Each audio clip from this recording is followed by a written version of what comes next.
Hey, everybody. Good morning. Good Sunday morning. Hope you have your coffee or your tea. You're enjoying your time, hopefully to yourself. I watched a little bit of Twitch, stumbled over to my channel, and decided, philosophy. I don't know much about it. Epictetus. Ooh, I don't even know how to spell it. So today we're going to be reading from the first chapter. All chapters are rather small. And these videos are going to be only as long as the chapter needs to be. So they can be anywhere from 5 minutes to well, not 5 minutes, it's to about 15 to 20 minutes each. The book we're going to be looking at is called the Enchiridion by Epictetus. He was a slave, a Roman slave, turned philosopher, turned freeman, then philosopher, and then teacher of Stoicism. For a lot of men, Stoicism is a good practice that teaches calm, it teaches logical thinking. Women obviously can use it too, but I've seen lately whenever I see Stoicism, like in the news or in the media or online, it usually deals with male thinking, men thinking. Stoicism basically says, be logical, be controlled. You have power and control over what you have power and control over, and you don't over what you don't. So it is up to you to figure out what that is. It's up to you to understand what that is. I mean, that's just a part of it, but there's far more into it. So we'll go into it as we go through these readings. All right, so we're going to go into the Enchiridion by Epictetus. So Project Gutenberg is where you can download from. Again, links in the description. This tells a little bit about it, titled The Enchiridion. Author, now bear with me on this. The author is Epictetus, because this comes from, consider these highlights from his Discourses. So there's Epictetus Discourses. These are highlights of that, a condensed down, here's the basics version of that. And it was consolidated, and this book was written by Arian, one of his followers. This version that you have on your screen now is identical to this version here. The little book by Epictetus called Enchiridion, or manual. It's not technically the correct translation. I think Enki means hand, and idion means small thing. So what it more closely translates to is a small book in your hand, or a handbook. Now, the reason why I say this, and this should be interpreted as such, because manual would mean written documentation of instruction, how to do something, how to manipulate something, how to create something. A manual is written instruction. The Enchiridion is instruction, but it isn't necessarily meant as a manual as it is just a listing or a highlighting or a consolidation of teachings. So it more closely translates to a little book that fits in your hand, or handbook. The little book by Epictetus called Enchiridion, or manual, has played a disproportionately large role in the rise of modern attitudes and modern philosophy. As soon as it has been translated into the vernacular languages, it became a bestseller among independent intellectuals, among anti-Christian thinkers, and among philosophers of a subjective cast. Montaigne, I know I'm saying that wrong, had a copy of the Enchiridion among his books. Pascal violently rejected the megalomaniac pride of the Stoic philosopher. Frederick the Great carried the book with him on all campaigns. It was a source of inspiration and encouragement to Anthony, Earl of Shaftesbury, in the serious illness which ended only in his death. Many pages of his diaries contain passages copied from the Enchiridion. It has been studied and widely quoted by Scottish philosophers like Francis Hutcheson, Adam Smith, and Adam Ferguson, who valued Stoic moral philosophy for its reconciliation of social dependency and personal independence. This paragraph here, there's a lot you might not understand if you're just joining Stoicism or looking into it or interested in it. Go back and reread it a second and a third and a fourth time. There's nothing wrong with retreading. Stoicism isn't a religion, it's a philosophy. What I mean by that is it doesn't incorporate gods or mysticism, any kind of a magic or rituals. That there was a rebirth of Stoicism in the centuries of rebirth, which marked the emergence of the modern age, was not mere chance. Philosophical, moral, and social conditions of the time united to cause it. Roman Stoicism had been developed in times of despotism as a philosophy of lonely and courageous souls who had recognized the redeeming power of philosophical reason in all the moral and social purposes of life. In other words, In times where humans are controlled or feel like they don't have control, philosophy is a good way of understanding your place, not in your place, not just your place in the hierarchy of control, but how you can gain back what is yours. With that comes a lot of understanding that it's not exactly what you think. Let's say that we live under a despotic rule. Like for example, let's say Russia. Right now, currently, as we are, 2025, let's look at Russia as an example. If I was a Russian citizen, I could be forced into a war if I was a male. Now they're looking at what I saw in the news was male soldiers are now required by law to donate sperm because they're dying in the millions and they need to repopulate. So now Russians are doing by what I saw in the news, I don't know if it's absolutely accurate or not, but by what I saw in the news, they're now doing a mandatory sperm donation. We've seen every single one, damn near every single one of Putin's detractors, his opponents, political opponents, die under weird and very obvious circumstances. Now, if you lived in a country where this actually happened openly, like in America it happens, but let's be honest, it doesn't happen openly. I mean, they're just smarter about it. I'm not saying it isn't stupid, but they're smarter about it. If you live in a country where this was done openly, you can very well feel feared and like you don't have a lot of control or power. So Stoicism could help, philosophy could help, in that it teaches you what you actually do have power over and what you don't. And it's quite surprising if you listen to it and if you understand it and you follow and agree with it, be quite surprised what kind of power you have and what you don't. Philosophy as a way of life makes men free. It is a last-ditch stand of liberty in a world of servitude. Many elements in the New Age led to the thought which had strict structural affinity with Roman Stoicism.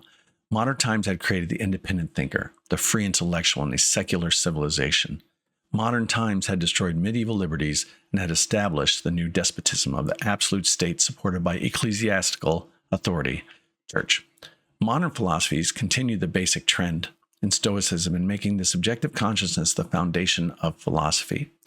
The Stoic emphasis on moral problems was also appearing in an era of rapid transition when all the values which had previously been taken for granted were questioned and reconsidered. Basically, there's an upheaval of moral and philosophical debate and thought. While it is interesting to observe how varied were the effects produced by this small volume, this epitome of the Stoic system of moral philosophy, these effects seem still more remarkable when we consider that it was not intended by a philosophical treatise or on Stoicism for students. It was rather to be a guide for the advanced student of Stoicism to show him the best roads towards the goal of becoming a true philosopher. Now, when this was originally written, we weren't nowhere near as global as we are now.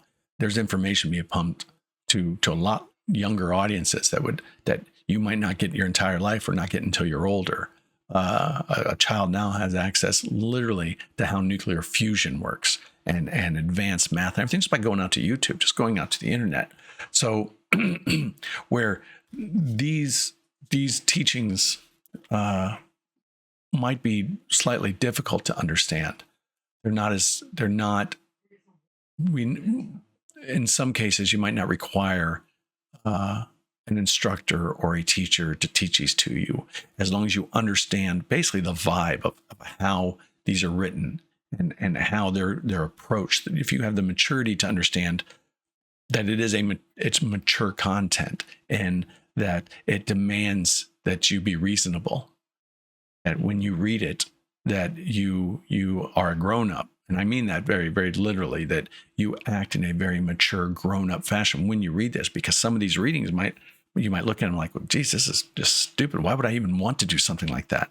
You have to get rid of your selfishness and you have to look for what it is as the truth, not what you want to be. For example, I've always said, you have to see the world for what it is, not for how you want it to be.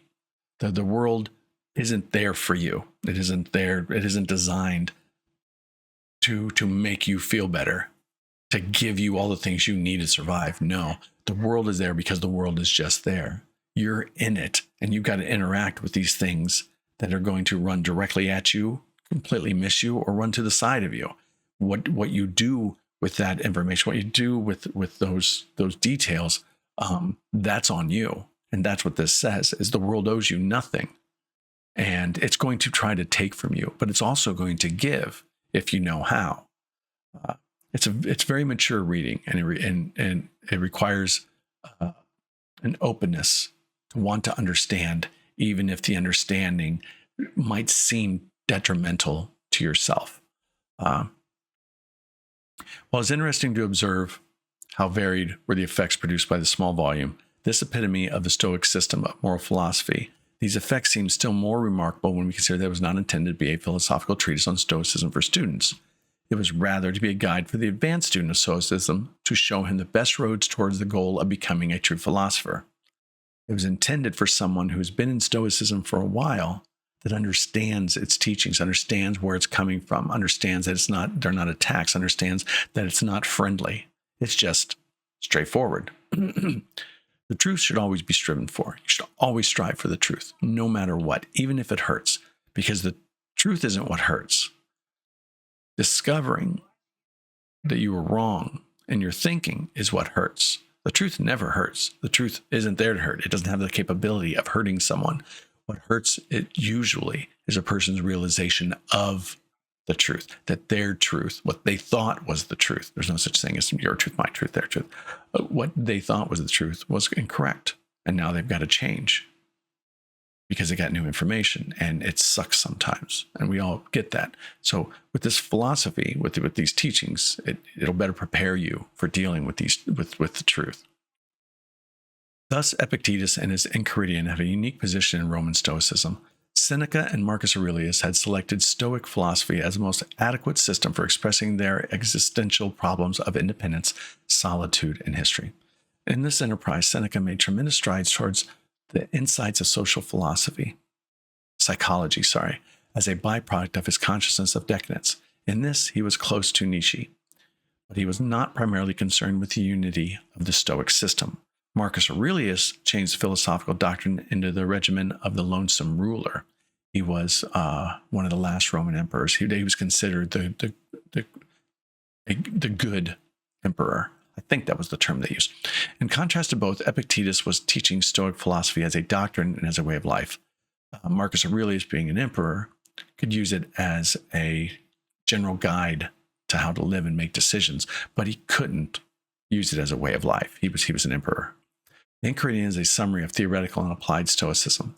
Epictetus was the son of a woman slave, born between 50 and 60 AD. That's why they commonly say 55 AD, at Hierapolis in Phrygia. We do not know how he came to Rome. He was there as a slave to one of Nero's distinguished freedmen who served as the emperor's secretary. While still in service, Epictetus took courses with Musonius Rufus, the fashionable Stoic philosopher, who was impressed by the sincere and dynamic personality of the young slave and trained him to be a Stoic philosopher. Epictetus became a free man and began teaching philosophy on street corners in the market, but he was not successful. During the rule of Domitian, Epictetus, with many other philosophers, was exiled from Rome, probably between 89 and 92 AD. He went to Nicopolis, across Actium and Epirus, where he conducted his own school. He was so well regarded and highly esteemed that he established a reputation of the place as the town of Epictetus' school. Students came from Athens and Rome to attend his class. Private citizens came to ask his advice and guidance. Some of his students returned to their home to enter the traditional careers to which they were socially obligated. So they learned under him, but they still had to go back and be farmers or politicians or bankers or tailors, who knows. Others assumed the philosophical way of life in order to escape into the sphere of Stoic freedom. Among the students was a young Roman, Flavius Arrian, who consolidated. He took courses at Nicopolis when Epictetus was already old. Flavius, who was born in, he also goes by Arrian or Flavius. Flavius, who was born in 108 AD, was one of the intimates of Hadrian, who made him consul in 130 AD. He probably studied with Epictetus between the years 123 and 126 AD. The informal philosophical talks which Epictetus had with his students fascinated him. Needless to say, there were also systematic courses in the fields of philosophy, but it was the informal discourses which convinced Arian that he had finally discovered a Stoic Socrates or a Stoic Diogenes, who was not merely teaching a doctrine, but also living the truth. Arian recorded many of the discourses and informal conversations of Epictetus with his intimate students. He took them down in shorthand in order not to lose the ineffable liveliness, grace, and wit of the beloved teacher. Arian retired into private life after the death of Hadrian in 138 AD and dedicated himself to his literary work. He published his notes on Epictetus' teaching under the title Discourses in 4 books. You should read them. They're not like a normal book where you just read straight through. No, you read a couple chapters, you ponder on them, you philosophize, you go on and do research on what other people think about them, and you understand these teachings. The Enchiridion, which was also arranged by Arian, is a brief summary of the basic ideas of Stoic philosophy and an introduction to the techniques required to transform Stoic philosophy into a way of life. Thus, we do not have any original writings of Epictetus. Like G.H. Mead in recent times, he is completely dedicated to the human and intellectual problems of his students. He left it for them to preserve what they considered to be the lasting message of the teacher. In contrast to Seneca and Marcus Aurelius, Epictetus had no subject approach to the Stoic doctrines. Moral philosophy was the center of his teachings, and epistemology was only instrumental. It is even permissible to say that he took physics or cosmology too lightly. If this is granted, we must admit that he is completely absorbed by the fundamentals of Stoic thought as presented in the Enchiridion. Epictetus' personality is totally integrated in the act of reasoning, which established conformity with nature. Basically, it was like Star Trek's Data kind of thing. He was the Stoic. That was his life. That's what he did. Nothing else really seemed to concern him too much. A remarkable difference between the Discourses and the Enchiridion should be mentioned. The Discourses are a living image of the teacher in action. They present the process of philosophizing, not the finished product.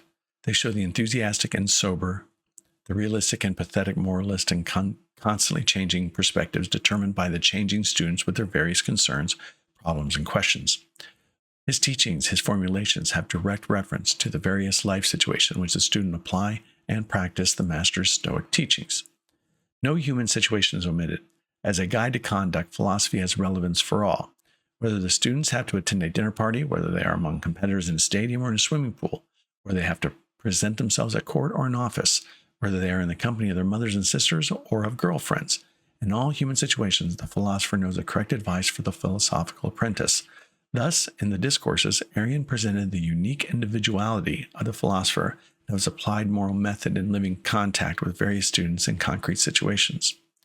Epictetus, as a teacher, anticipates very modern educational methods in his regard for the structure of situations and the changing perspectives in human relationships. Nothing like this is revealed in the Enchiridion. Gone is the Stoic philosopher as living spirit. What remains is the living spirit of Stoicism. The Enchiridion is a manual for the combat officer. This analogy should be taken seriously. The Roman Stoics coined the formula vivere militare. Life is being a soldier. The student of philosophy is a private. The advancing Stoic is a non-commissioned officer, and the philosopher is the combat officer. For this reason, all Roman Stoics apply metaphors and images derived from military life. The Stoics just weren't some passive people that didn't do anything. Stoics were generals. Stoics were advisors during war. Stoics advised emperors. They were active in their societies. They were influential and took part in their societies. But because they say take a life where you understand balance and concern yourself for things that you have control over and don't concern yourself for things that you don't have control over, doesn't mean they just sat back and observed and did nothing. No, they were active, very active. He understands the basic Stoic truth of subjective consciousness, which is to distinguish what is in our power from what is not in our power. See, not in our power are all the elements which constitute our environment, such as wealth, health, reputation, social prestige, power, the lives of those we love, and death. Now, let's go back through this because this is part of the understanding, the general undercurrent of Stoicism. Not in our power are all of the elements which constitute our environment, such as the weather. We can control how the weather influences us by we have a house that has walls and a roof, and it protects us from rain. But we can't control the rain. We can't control snow. We can control what happens when it's snowing to us, but we can't control the weather itself. We can constitute our environment, such as wealth, health, reputation. We really can't control our reputation at the when it's all said and done. We could put ourselves out there, but we can't control what people are going to think. We could try to defend ourselves, or we can try to amplify our standing. But reputation, let's say like a YouTuber, like this, a Twitch influencer. Once we put ourselves out there into this and into the etherverse, we really have just given whatever it is, whatever this product is, we've given it to you all. And you all now, as much or don't have control over who and what we are. You see YouTubers get canceled all the time for the stupidest shit, for just doing stupid things. Twitch people, the same. That is the social conscious. That is the social opinion taking control of someone's reputation and either destroying it or lifting it up. Health. Now, yes, there's always a bit of manipulation we have in health. We can take aspirin. We got a headache. Cancer can be solved through, can be eradicated through radiation, but also it cannot. We can't control when we get cancer. Now we can try to subvert that through a healthy living and not being out in the sun too long, things like that. But in the end of the day, health is like that. Wealth, the same thing. If you're an investor, if you work, what happens if you get sick? Now you can't work. So these are not absolutes as far as wealth, health, reputation. They aren't absolutes. They're a general understanding that we don't have the control we think we do. And the part of us, the part of that control which is missing, we need to identify and we need to understand. And as best we can, we need to live with it. If that means that we manipulate it to benefit our needs. And if you can, then that is within your power. But the underlying subject is not in our power, because it will introduce itself or remove itself from our lives, whether we like it or not. Social prestige, it's the same thing as what I said about the YouTubers or the Twitch influencers just dumping their product out there. Power, that comes from people who want to invest in you or not want to invest in you. You can convince them. You can provide a product which is enticing, but at the end of the day, it's up to them to decide, not you. The lives of those we love, we do our best to protect, to defend, to educate, to promote, to support. But at the end of the day, those lives aren't ours. And of course, death. None of us control death. We can introduce it faster by doing things that would put our lives in jeopardy. We can try to lengthen the time before we meet death by trying to stay as safe as humanly possible. Try to keep yourself from situations where you eat the wrong food or be in the wrong environment or hang around the wrong people. But at the end of the day, death will always come. It will always be there. In our power are our thinking, our intentions, our desires, our decisions. These make it possible for us to control ourselves and to make of ourselves elements and parts of the universe of nature. This knowledge of ourselves makes us free in a world of dependencies. If you know who you are, and if you know that you do have control over what you have control over, and you don't what you don't, and what you don't is not your concern, so let it go. That's what this statement, this knowledge of ourselves makes us free in our world of dependencies. The superiority of our powers enables us to live in conformity with nature. The rational philosophy of control of self and of adjustment to the whole implies an asceticism of the emotional and the sensitive life. The philosopher must examine and control his passions, his love, his tenderness at all times in order always to be ready for the inevitable moment of farewell. In other words, control, you need to maintain a even keel, a level emotional state, because when there's happiness, you must remain level. You don't have to not enjoy the happiness, but understand that the happiness is coming, but also that it's fleeting. It will leave you. The same with death. Once you have it, staying at a calm level, when death approaches, when death happens to your loved ones, to someone you know, you can maintain an even understanding of the emotions that you now have, very likely, and how you can handle those. Now, it doesn't mean to be a robot, but what it means is you have to maintain control of these things. It doesn't mean you can't cry, but wailing, for example, like you see in some countries where women are wailing, a lot of them are professionals, are actually paid to wail, but it was an actual thing. It is an actual thing where, they fall on the floor and they're pulling at their hair and stuff. That is a person out of control. Now, we excuse the behavior because say someone they love died. Many people have loved ones that die every day, and they don't present that level lack of control. So you can see where some people are in more control than others. I'm not saying right or wrong, because again, this isn't really about opinion. It's just that's an observation. Forming its nature, the rational philosophy of control of self and adjustment to the whole implies an asceticism of the emotional and the sensitive life. The philosopher must examine and control his passions and love, his tenderness at all times, in order to always be ready for the inevitable moment of farewell. Where there's a high, there's a low. Where there is a joyous encounter, will be disappointment. Where there is gain, there will be loss. The Stoics practice a Jesuitism avant la lettre. They were able to live in the world as if they did not live in it. This is where Stoics get a bad rap of being non-participants. What they are is, if I have to use a modern term, and I mean this wholeheartedly, if I have to use a modern term, is Stoics learned what fucks to give and what fucks not to give. So if you give a fuck about everything, the amount of concern you have gets cut. Look at your time, look at your effort, look at your energy, look at your mental capacity to deal with the world around you. And I'm talking everything, not just what's in front of you, but everything that you have decided to bring into your world. Everything from your furniture to your pets, to your friends, to your schooling, to your job.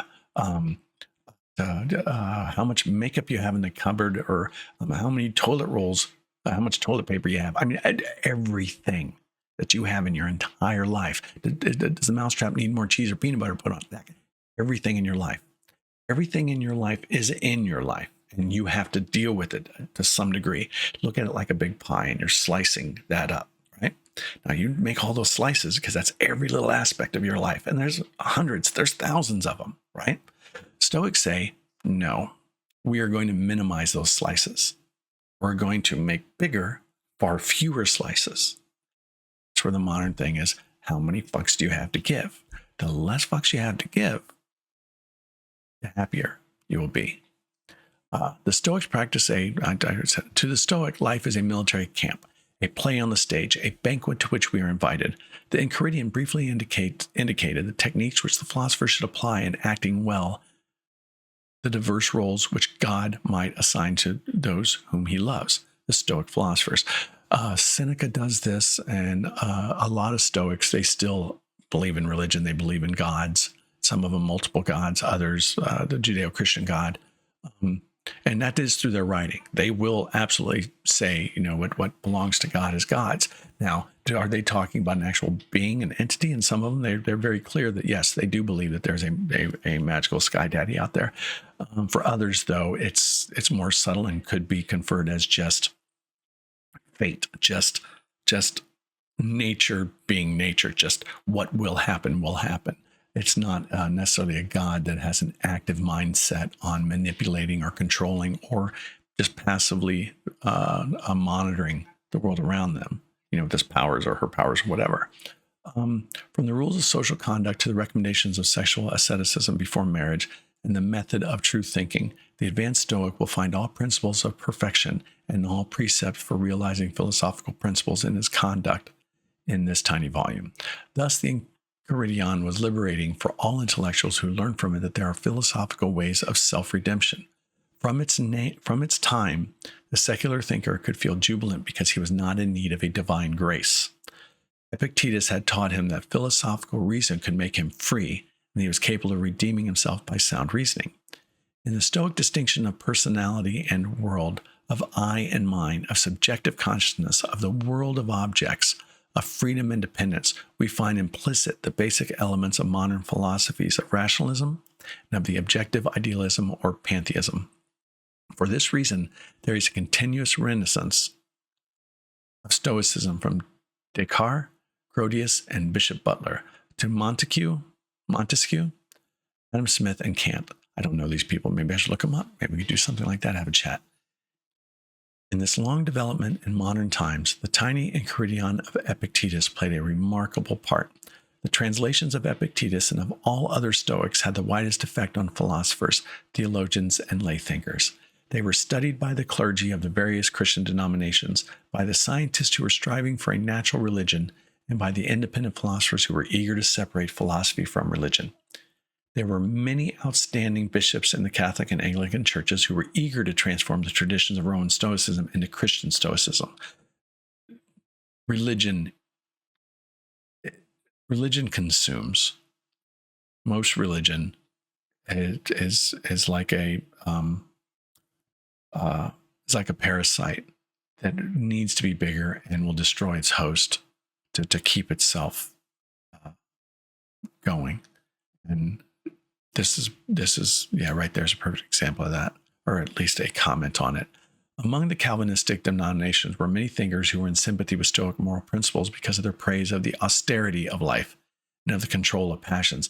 Likewise, the adherents of natural religion were propagating Stoicism as the ideal pattern of universally valid and intelligible religion. Renascent Stoicism had three functions in the rise of the modern world. First, it reconciled Christian traditions to modern rationalistic philosophies. Secondly, it established an ideal pattern of natural religion. And thirdly, it opened the way for the autonomy of morals. This is written by Albert Solomon, the intro to the New School for Social Research, line 1948. All right, here's the bibliography. You can read that your own. I'm going to page down. There we go. Now let's get into the first chapter. Okay, so chapter 1, chapter 2. So see, we're only going to do basically this in front of you right here. That's it for today. And chapter 2 is just that much. So there's not a lot to these, but there's a lot to get from them. So let's start reading, and we'll probably do this paragraph by paragraph. There are things which are within our power, and there are things which are beyond our power. Within our power are opinion, aim, desire, aversion, and in one word, whatever affairs are our own. Beyond our power are body, property, reputation, office, and in one word, whatever are not properly our own affairs. Basically, what they're saying there is you have to know in your life what you have control over and what you don't. What you have control over is yours to control. It is your responsibility. Take it seriously. What is not yours to control should be something that is identified, either manipulated, if you still can't control it wholly, provide manipulation for it, or to dismiss it altogether. Because you understand that you can't control it, so you don't need to put any effort into it.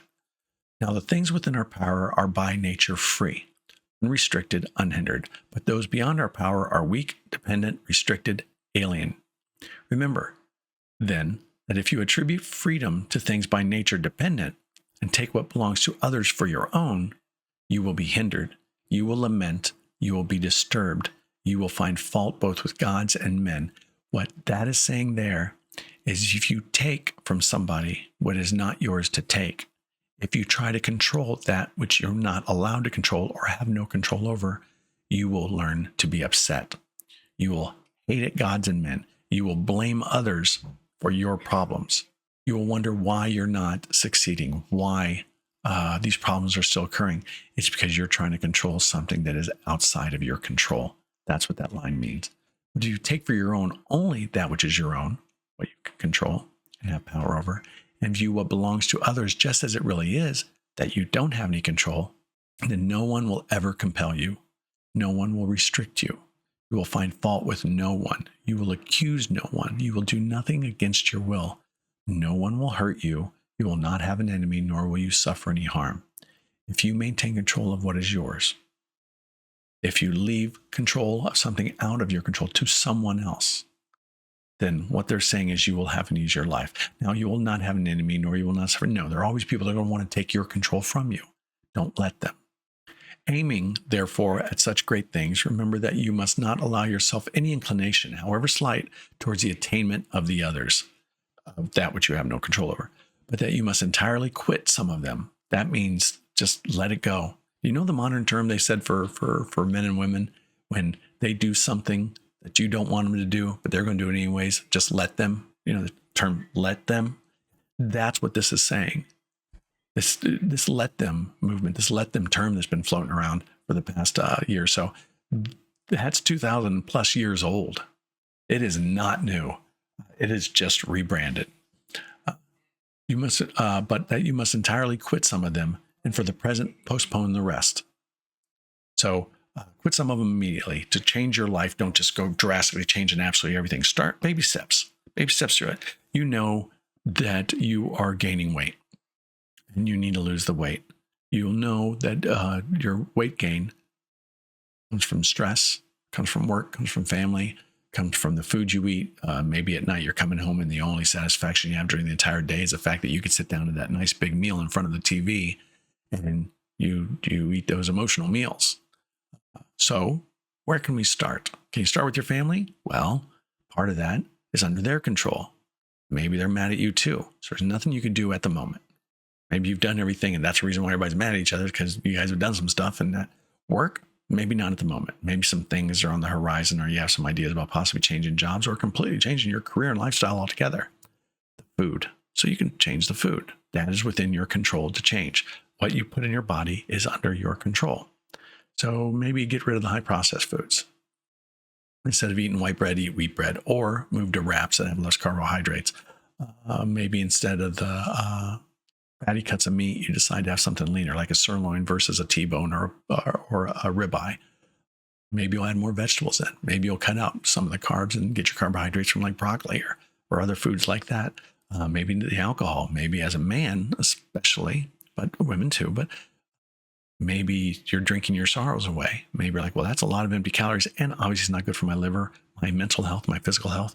So you start cutting the alcohol out. Maybe you move from having a couple glasses of whiskey each night to moving to a couple glasses of wine, or maybe you just move to a few beers. You're cutting down the alcohol content, cutting down the calories, and helping your body recover. I mean, you don't have to go cold turkey if you know that's not possible. It's the other thing about your power and your control. What can you actually control? If you quit smoking, can you cold turkey? Or do you have to accept the fact that maybe you have to go over to vaping? Seek it once, therefore, to be able to say to every unpleasing semblance, you are but a semblance, and by no means the real thing. And then examine it by those rules which you have, and firstly and chiefly by this, whether it concerns the things which are within our power, or those which are not. And if it concerns anything beyond our power, be prepared to say that it is nothing to you.